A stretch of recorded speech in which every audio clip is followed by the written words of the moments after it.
Pessoal, parece que vai ser mais um sábado emocionante esse, hein? Vamos falar sobre a situação da Ucrânia.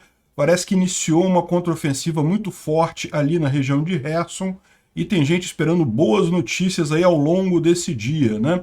Vamos falar sobre isso, vamos falar sobre uma situação lá próximo a Svatove que foi resolvida, como a gente anunciou ontem, agora a gente já tem a confirmação do que aconteceu, e sobre Belgorod também, que foi atingida pelos ucranianos ontem. Vamos entender como é que está essa situação, né?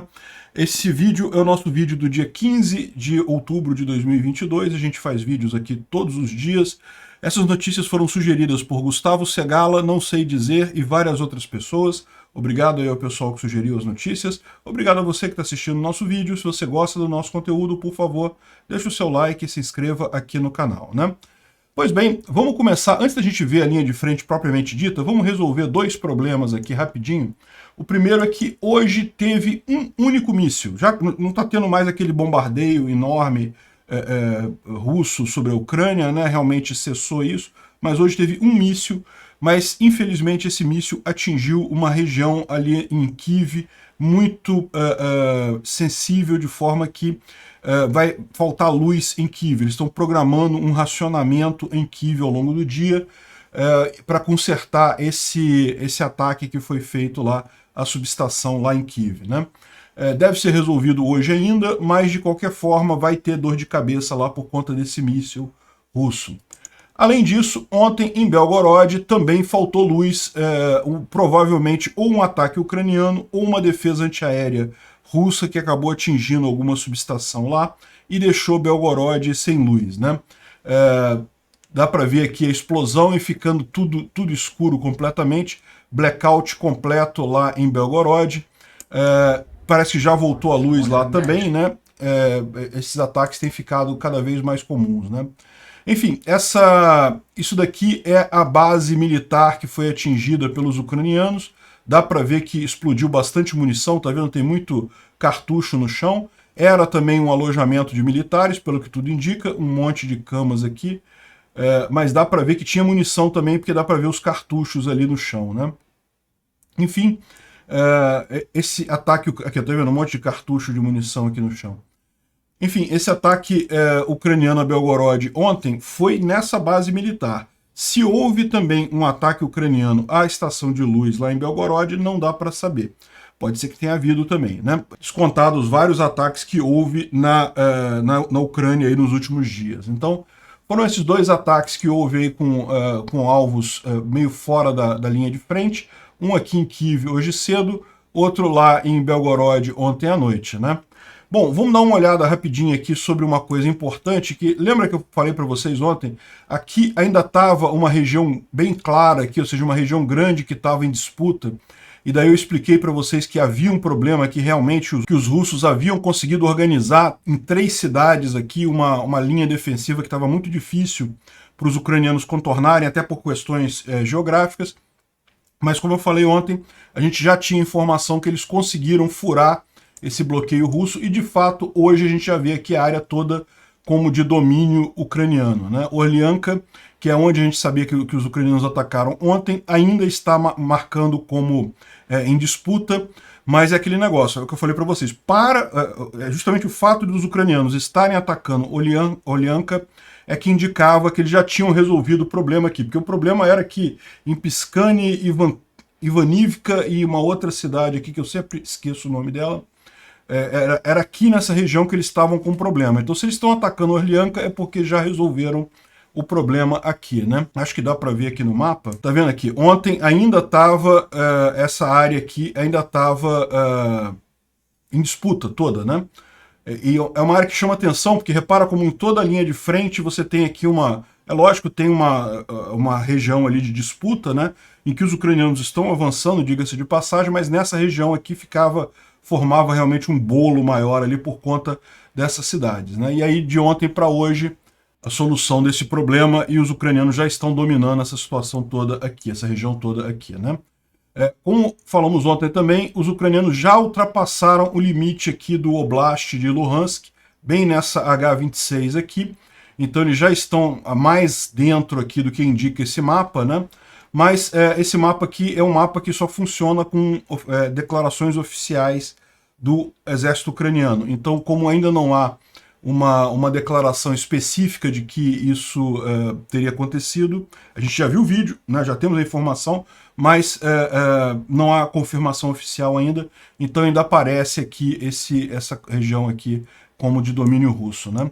E outra coisa que dá para confirmar que os ucranianos estão já resolveram o problema e já estão com essa região aqui é justamente pelo bombardeio russo nessa região, né? Evidentemente, esse tipo de bombardeio aqui em regiões que estão ainda em disputa raramente é feito porque pode prejudicar a própria tropa russa que está ali. Geralmente ele só é feito quando aquela região já está em poder dos ucranianos e daí os russos tentam atingir de alguma forma os ucranianos ali, né? Bom, teve mais uma série de brigas aqui nessa região, a gente falou sobre isso há alguns dias, ainda está tendo brigas por aqui, mas não teve nenhuma mudança significativa.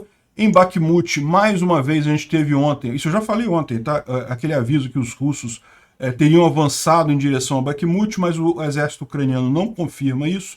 Os russos avançaram alguma coisa, pequenos avanços aqui nos últimos dias, mas coisa mínima, sem nenhuma significância, e geralmente o que tem acontecido é, os russos avançam um pouquinho, avançam um pouquinho, avançam um pouquinho, aí vem o exército ucraniano e retoma tudo. Isso já aconteceu umas 3 vezes aí ao longo das últimas semanas, né?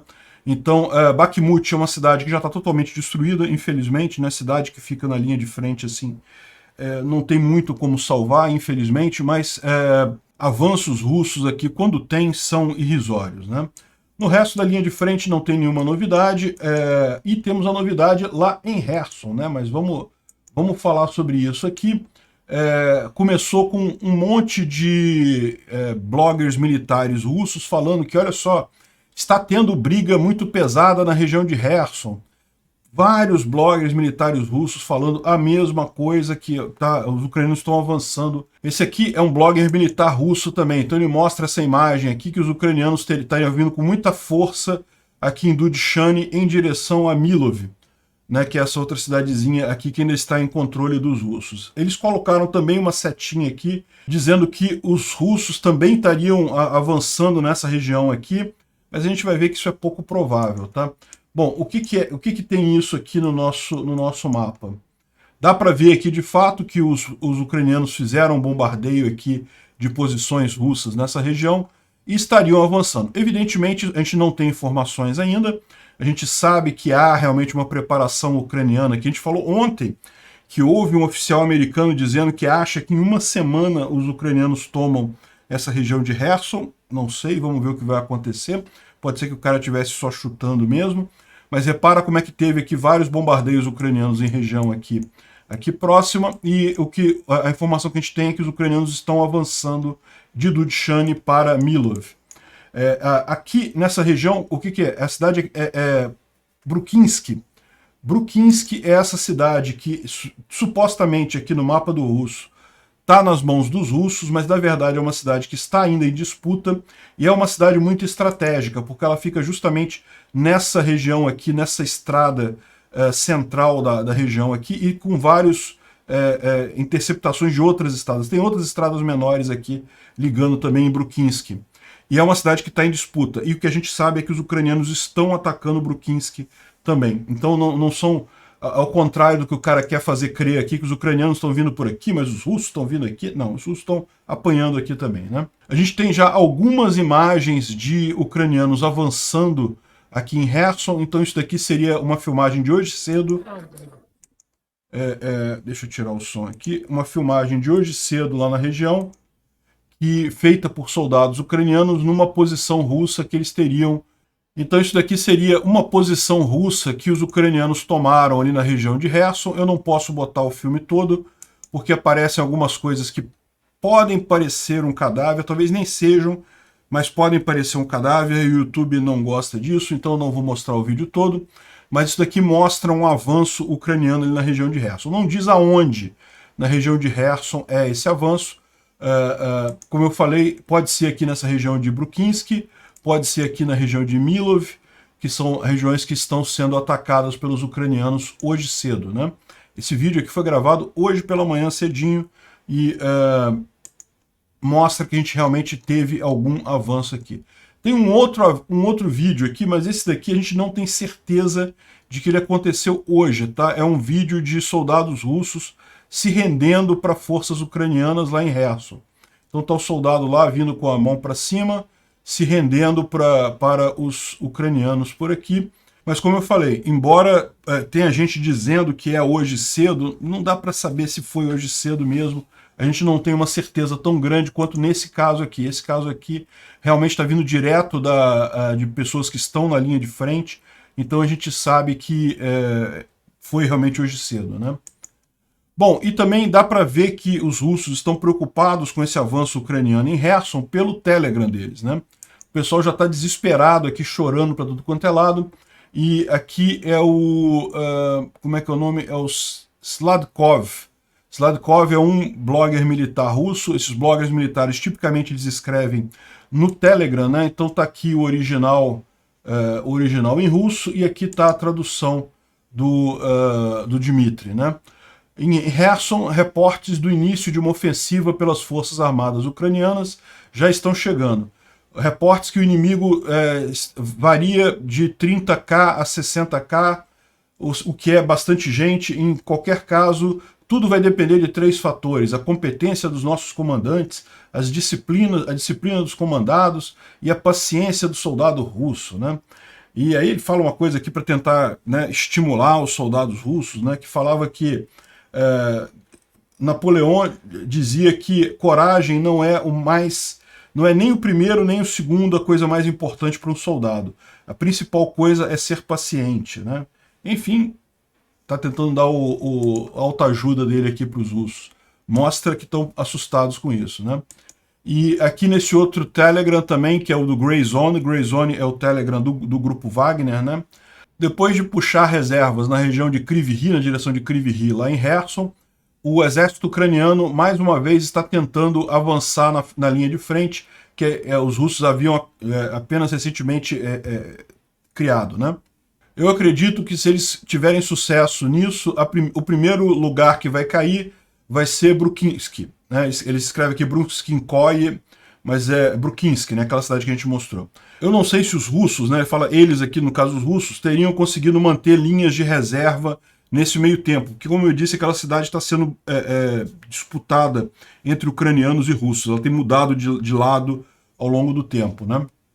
Então os russos estão lá agora, seria ali o ataque dos ucranianos, e ele não sabe se os russos conseguiram colocar linhas de reserva nesse meio tempo, mas é um local que é estratégico, de importância estratégica tanto para os russos quanto para os ucranianos, e se conseguirem fazer isso junto com a quebra na linha de frente, ele pode garantir que vai acabar fechando a cunha, né, ucraniana em Berislav e Kozatskoye e Veseloy, né? Ou seja, o que ele está falando? Como a gente explicou, né, os ucranianos estão vindo nesses dois sentidos aqui, nessa estrada mais próxima ao Dnipro e dessa estrada daqui. Então o que ele está dizendo basicamente é, se realmente os ucranianos conseguirem tomar essa cidade e conseguirem furar a linha de frente aqui, o mais provável é que eles vão parar só aqui em Berislav e Kozatsk, né, que são essas duas cidadezinhas aqui, porque não tem grandes defesas no meio do caminho aqui, uma vez rompidas essas forças iniciais, né? Vamos ver, aquele negócio, eu gravo esse vídeo sempre mais ou menos no mesmo horário, entre 7h30 e 8h30 da manhã aqui no Brasil, o que está entre 1h30 da tarde, 2h30 da tarde lá na Ucrânia. Então a gente não tem ainda informação de exatamente se houve avanço ou não houve avanço. Provavelmente vamos ter isso no vídeo de amanhã, ou então, se vocês quiserem acompanhar o meu Twitter, né, @ancapsu, eu costumo postar também esse tipo de avanço por lá, né? Ao longo do dia a gente deve ter novidades nisso daí. Bom, aqui a gente tem mais um Telegram, mais uma informação aqui que parece que houve mais um bombardeio na ponte de Antonovka, né, aquela ponte de Antonivka, na verdade, que é essa ponte aqui. A ponte de Antonivka ela já está bastante degradada, já está bastante atingida, mas ainda é usada de vez em quando pelos russos. Então, de tempos em tempos, os ucranianos vão lá e estouram ela de novo para evitar que os russos usem, né? E daqui tem algum pessoal desesperado porque não tem para onde ir, né? A tradução desse coisa aqui está aqui, ó. Não é apenas recuar, né? Nós estamos recuando, eu não consigo nem encontrar uma palavra para o que está acontecendo. É um escape, é uma fuga. Escape ou fuga, né? Eu não sei a quem culpar por isso. Todo mundo, talvez. E é o mesmo cara, esse aqui é o Telegram do 105ª Brigada Motorizada de Rifle, né, russa. Não tem para onde ir, a ponte de Antonovka está completamente destruída, né? Então, assim, o pessoal está meio que desesperado lá. Se isso daqui corresponde à verdade da frente de batalha, a gente não sabe, porque pode ser também, isso acontece, um soldado ou um grupo de soldados dentro da brigada está realmente desesperado por publicar essas coisas, mas isso não corresponde à totalidade da linha de frente. A gente só vai ter essas informações mais adiante, né? E aqui é esse outro mapa que o pessoal coloca aqui também, mostrando um dos pontos de ataque aqui, que é justamente onde está essa brigada de rifle motorizada, aqui em Milov. E a tradução aqui do que está sendo dito é que a direção vinda de Dudchane está ativa, né? É porque às vezes o tradutor erra na hora de traduzir, né? APU, o exército ucraniano está atacando, muitas batalhas. Aproximadamente 2 batalhões foram na ofensiva, nós estamos segurando a defesa. Então, por enquanto, até o momento que o russo colocou isso daqui no blogger deles, estavam segurando a defesa. Vamos ver se os ucranianos conseguem furar essa defesa e principalmente conseguem aqui sucesso também em Brukinski, porque tendo sucesso nesses dois lados aqui, fatalmente deve haver um avanço significativo ao longo do dia de hoje, né? E só uma complementação, ontem teve uma entrevista com um oficial ucraniano, né? E em determinado momento o apresentador perguntou quando que a gente pode esperar mais um avanço ucraniano em Kherson, né? E daí o oficial ucraniano, né, certamente já sabia dos planos de hoje, né? E olha só como é que ele respondeu aqui, ó. Eu estava pronto para essa pergunta. Eu sabia que você ia me perguntar sobre isso, né? Eu não posso falar realmente sobre isso ainda, mas ele puxou um pedaço de melancia. Para quem não sabe, a região de Kherson é muito conhecida como produtora de melancias lá na Ucrânia, né? Então ele falou, olha, eu não posso falar nada ainda, mas nós estamos proibidos de comentar por agora, mas estamos proibidos de comentar por agora, mas apenas espere o update oficial, né, pela comunicado oficial do comando ucraniano, né? E o que a gente viu é justamente isso. Ele já sabia ontem que hoje iria iniciar essa ofensiva.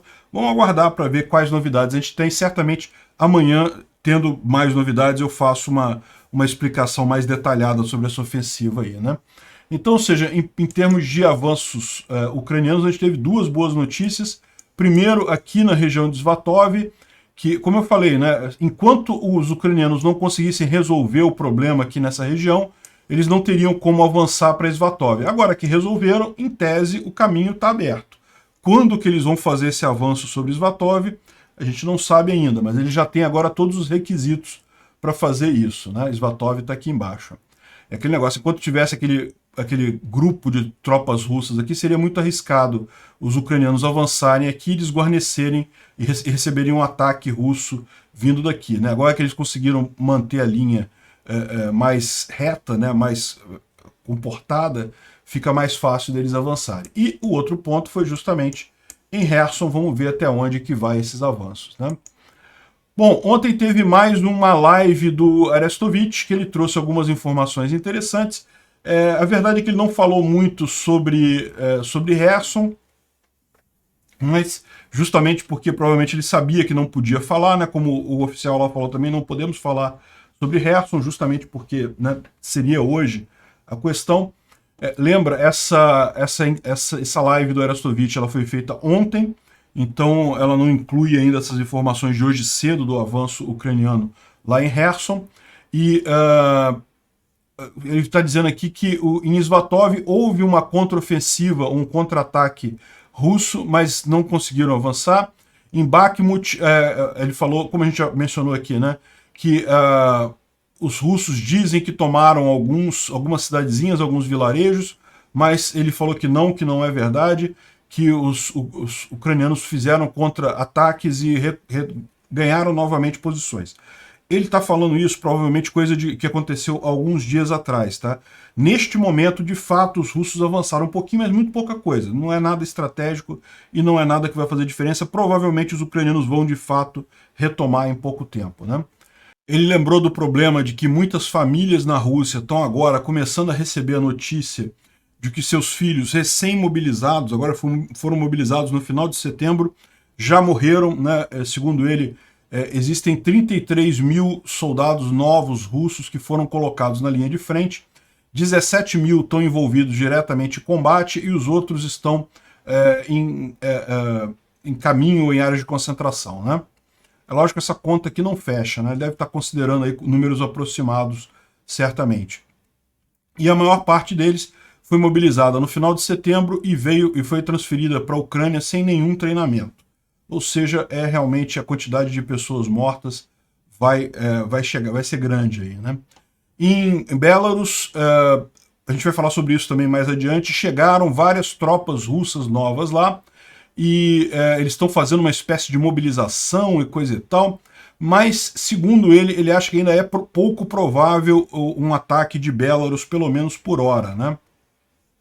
Então, o mais provável é que os russos estejam apenas fazendo treinamento e preparação dessas tropas, mas não acredita num ataque vindo do norte. Ele fala também sobre o Putin, que desistiu de fazer mais bombardeios na Ucrânia. O Putin diz que por hora não vai fazer mais, mas que, na verdade, a tradução que o Arestovich faz bombardeio indiscriminado, custoso da Ucrânia trouxe resultados insatisfatórios e eles estão pensando em outras coisas, né? Aquilo que a gente falou, os mísseis russos estão em pouca quantidade, estão muito depletados lá no estoque russo. São mísseis caros, não são fáceis de produzir, então realmente uma coisa que estava sendo desperdiçada pelos russos ali, além de ser um crime de guerra, evidentemente, né? E ele está falando também que parece que está havendo uma purga de bloggers militares lá na Rússia. A gente vai falar sobre isso também, né? O Instituto para Estudo da Guerra falou sobre o discurso do Putin. O Putin falou ontem, né? E além de falar que vai parar com bombardeio indiscriminado da Ucrânia, ele falou que vai também encerrar a mobilização parcial em mais ou menos 2 semanas. O curioso dessa história é que justamente em 2 semanas, ou seja, no início de novembro, começa a mobilização normal de recrutas no exército russo. A Rússia ela adota um sistema meio a meio em que ela faz uma mobilização. Não é um serviço militar como aqui no Brasil, mas ela tem também essa mobilização que ela faz, essa inscrição de militares por lá. Então, o que ele está falando? Ele está falando que em 2 semanas ele vai acabar a mobilização parcial, porque aí começa a mobilização normal de todo dia na Rússia, né, de todo ano na Rússia, né?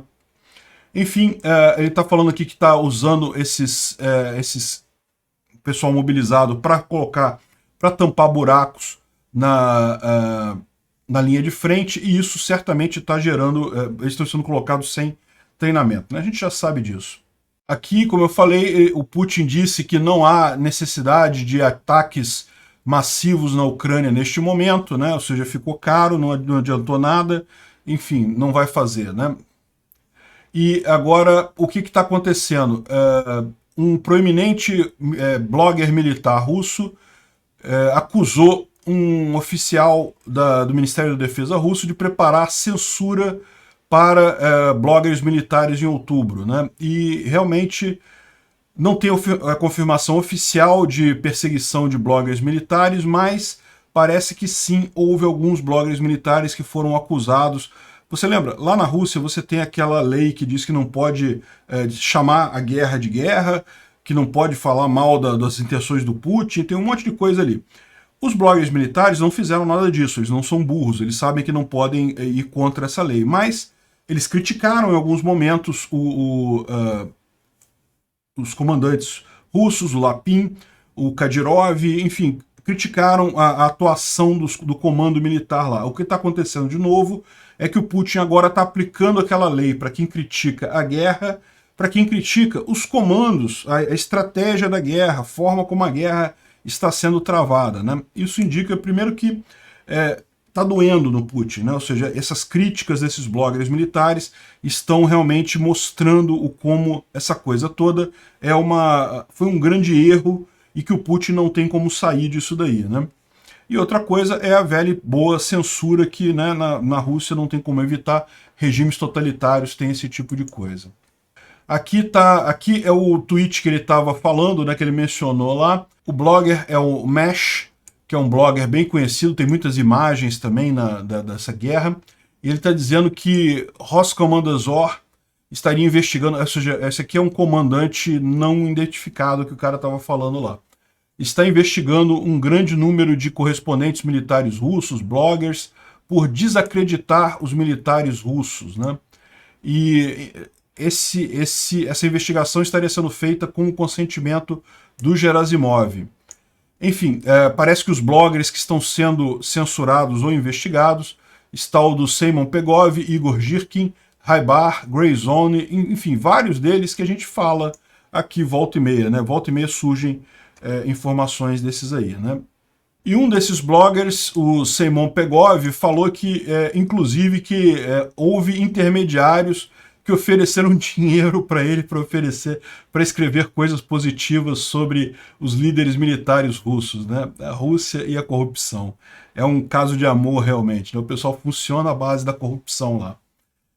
Enfim, isso mostra como está ruim a visão dos russos, né, do exército russo, a própria Rússia como um todo, para o povo russo como um todo, né? Bom, uma coisa curiosa que aconteceu ontem, um empregado do grupo Wagner e um empregado do FSB pediram asilo político à França ontem, né? Vladimir Oshekin é um refugiado político da Rússia que já está há muitos anos na França. Ele que tem um blogger chamado Gulagu, o Gulagu Net Project, e é muito crítico a Putin, é muito crítico à guerra e coisa e tal, então ele está dizendo que o que os caras ofereceram evidências de que eles podem ajudar a investigar os crimes de guerra russos, né? Então estão oferecendo, é isso que esses dois empregados ofereceram para pedir asilo político na França, né? Ou seja, já tem rato pulando do barco nessa história toda, né? Bom, uma outra informação importante que surgiu ontem sobre o Nord Stream 1 e 2. Vocês lembram esses grandes gasodutos que ligam a Rússia até a Alemanha? Eles sofreram um ataque, ninguém tem dúvida que foi um ataque. Existe alguma dúvida sobre quem teria feito esse ataque, e como eu já expliquei amplas vezes aqui, tudo aponta para a Rússia no final das contas. Esse papo de dizer, não, mas por que a Rússia atacaria o gasoduto dela? Tem 10 mil motivos para a Rússia atacar o próprio gasoduto. Enfim, e agora saiu essa notícia que o governo sueco diz que conseguiu evidências conclusivamente ligando a Rússia à sabotagem do Nord Stream. Eles não disseram, citando preocupações de segurança nacional, eles não quiseram fazer uma investigação com a Rússia, fizeram sozinhos, e segundo eles, então é importante notar, isso daqui é o governo sueco falando, segundo eles têm evidências conclusivas de que foi a Rússia que fez. Não disseram quais evidências são essas, mas, segundo eles, já está definido isso, né? E além disso, a Noruega deteve um homem russo que estava tentando sair do país com 2 drones e uma grande quantidade de imagem da infraestrutura da Noruega. Então, ou seja, aparentemente pegaram esse cara, e isso pode indicar que esse ataque russo ao Nord Stream 1 e 2 foi, na verdade, apenas o começo de um planejado ataque à infraestrutura de energia europeia no inverno, né? Ou seja, tudo leva a crer que o Putin está planejando alguma guerra contra a Europa nesse inverno. Havia esse negócio da briga, não, que a Europa vai ficar no frio e coisa e tal, né, porque a gente não vai vender gás e coisa e tal.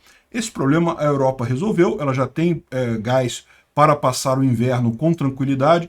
com tranquilidade eu não diria, vai ser duro, vai ser difícil, vai haver racionamento em algumas situações, indústrias principalmente podem precisar fechar, mas isso não vai ser algo catastrófico quanto estavam mencionando, né? Vai haver uma indústria fechando, a indústria fechando causa problemas em várias outras indústrias, causa, mas isso quer dizer que vai colapsar a Europa inteira? Não, não vai, lógico que não.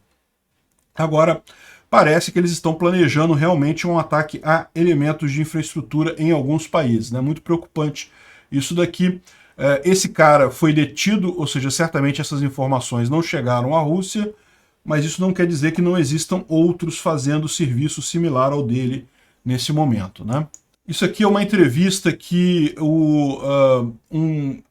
algumas pessoas na Rússia deram para a AFP, né, Agência da França, Associated Press, e eles estão falando aqui, por exemplo, que o pessoal fez um espaço de coworking numa cidade lá central da Rússia, e só tem espaços vazios agora, que as empresas todas estão abandonando a Rússia, ou não tem clientes também.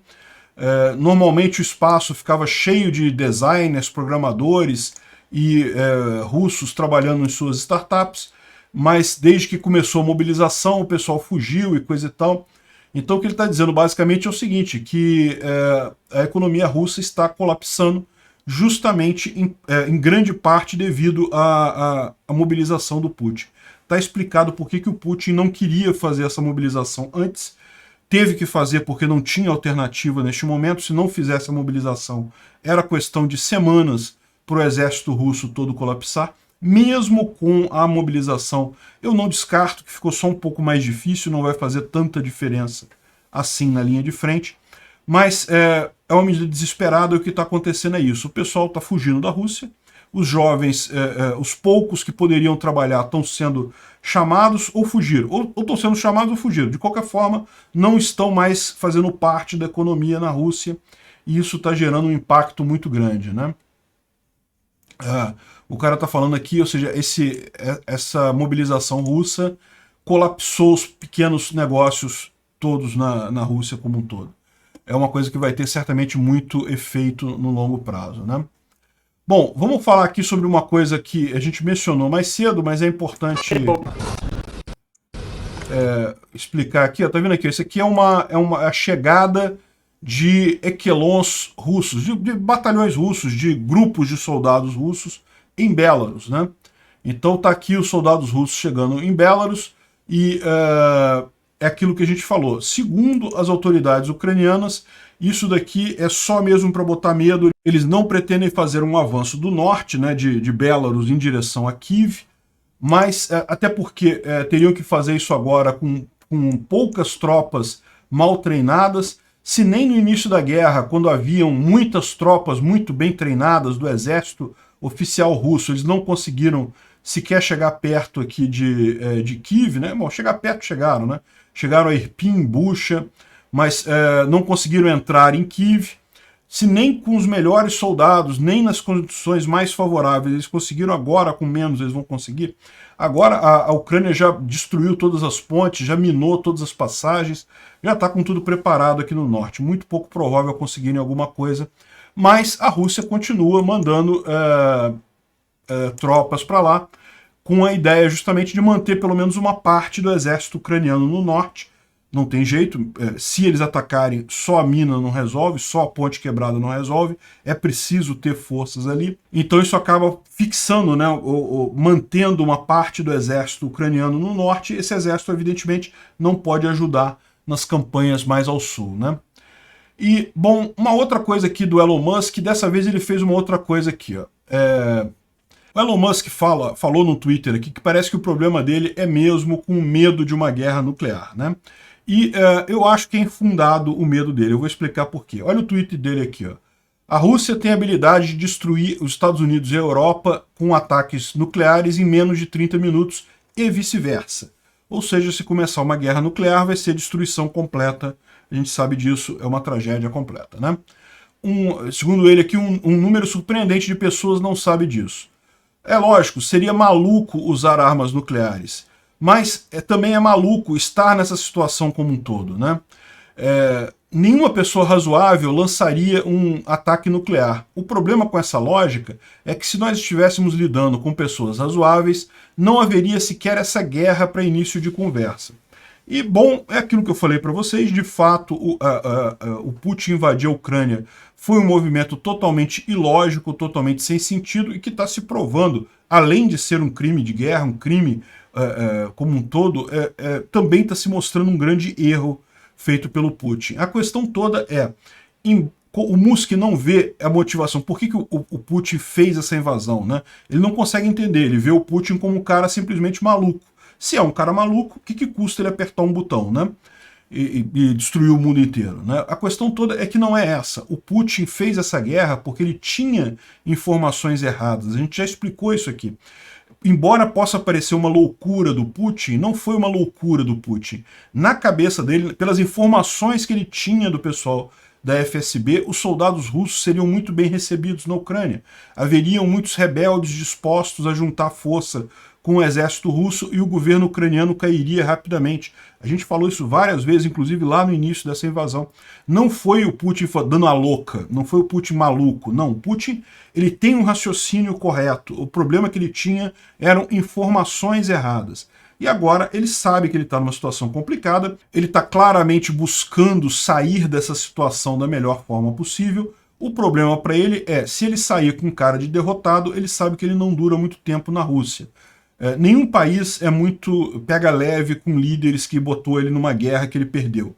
A Rússia, particularmente, se você olhar a história da Rússia, 1917 foi exatamente isso, 91 foi exatamente isso, né? A Rússia entrou na guerra do Afeganistão, perdeu a guerra do Afeganistão e acabou caindo o comunismo, caindo o partido e tudo mais. Não estou dizendo que foi o único motivo, mas certamente o calor sobe, né? É um dos fatores que contribuiu para isso. Então, em 1917, a Rússia foi um dos países que começou a Primeira Guerra Mundial e perdeu a Primeira Guerra Mundial, perdeu uma boa parte do território que tinha. Em função disso, acabou sendo derrubada o czarismo lá na Rússia e acabou sendo implantado o comunismo por lá. Enfim, o Putin não é um maluco, ele não vai fazer coisas desesperadas. Ele está tentando uma saída, ele sabe que arma nuclear não é uma saída, mas qual que é a saída que ele está buscando?